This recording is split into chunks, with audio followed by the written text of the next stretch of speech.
All right, let's dive into something pretty fascinating about how our brains actually work. Welcome to today's Explainer, where we're going to explore a biological reality. Your daily focus is literally rooted in how you slept last night. We've got to stop looking at the day ahead as this blank slate.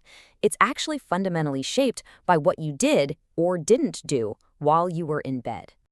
Think about it like this. Your focus today, it didn't start the second you opened your eyes and grabbed your phone. No, it actually started the exact moment you went to sleep last night. Now, what's really interesting is that we almost always treat focus like it's a software problem.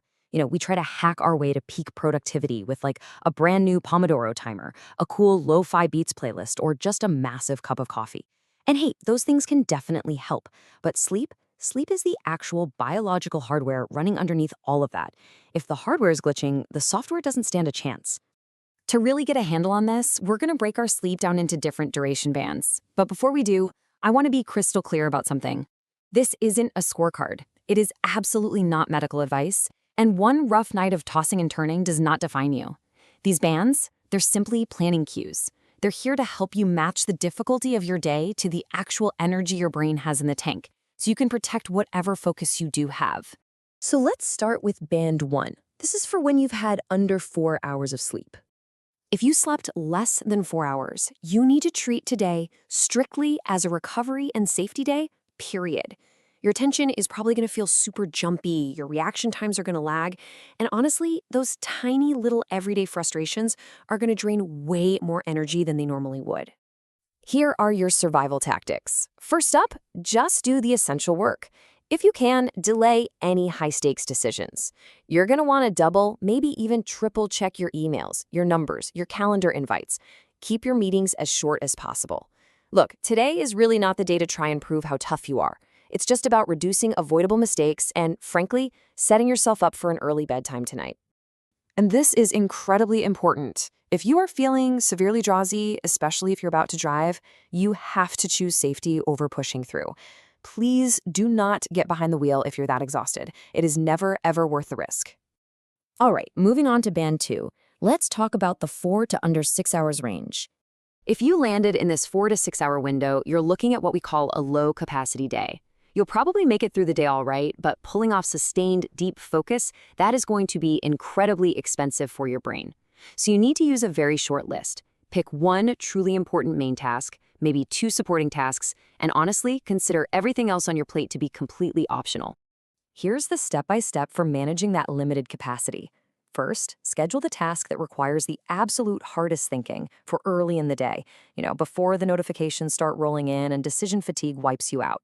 Second, rely on written checklists for your routine work. Don't force your tired memory to do the heavy lifting. And third, really protect your wind-down time tonight. Don't try to win the day by pulling another late night. Ooh, and here is a crucial reality check about coffee. Caffeine can absolutely make you feel more awake and alert, for sure, but it literally cannot replace the attention that is restored by actual sleep. It's just masking the fatigue. It is not repairing the biological deficit you've built up. Okay, band 3, the 6 to under 7 hours group. So the crucial point here is that if you slept between 6 and 7 hours, you're probably highly functional right now, but your focus is likely pretty fragile. You might feel totally fine first thing in the morning, right? But then you'll suddenly lose patience or just completely drift off task around 2 in the afternoon. If you picture your day as a timeline, this is the perfect kind of day to schedule focused work blocks with real restorative breaks sprinkled between them. Don't pack your schedule minute to minute. Make sure you eat regularly, try to get some daylight and a little bit of movement midday, and push those mindless, repetitive tasks to the afternoon. Think of this band as a yellow traffic light. You can definitely keep moving forward, but you really need to leave yourself some margin. Next up, band 4, the widely recommended 7 to 9 hours. If you hit that 7 to 9 hour mark, you are sitting right in the likely best focus range for most adults. Now, obviously, that doesn't magically guarantee a perfect, stress-free day. Things like your overall health, stress levels, and actual sleep quality still play a huge role. But this is the sweet spot. It's the window where your attention span, your memory, and your emotional regulation have the absolute strongest chance of actually working with you instead of against you. Because you're in this prime zone, you want to use it well. Tackle your most meaningful work during your very first protected block of the day. Turn off those distracting alerts and clearly decide what finished looks like before you even begin a task. Remember, getting good sleep doesn't just automatically create focus out of thin air, but it makes aiming that focus so much easier. And finally, band 5. What happens when you sleep over 9 hours? If you slept for over 9 hours, first of all, don't panic over one unusually long night. Getting over an illness, traveling, surviving a crazy demanding week at work, or just having a disrupted schedule can totally change what your body temporarily needs. The key is to notice the pattern. If you're frequently sleeping this long and you still wake up feeling unrefreshed, that's when you might want to chat with a healthcare professional.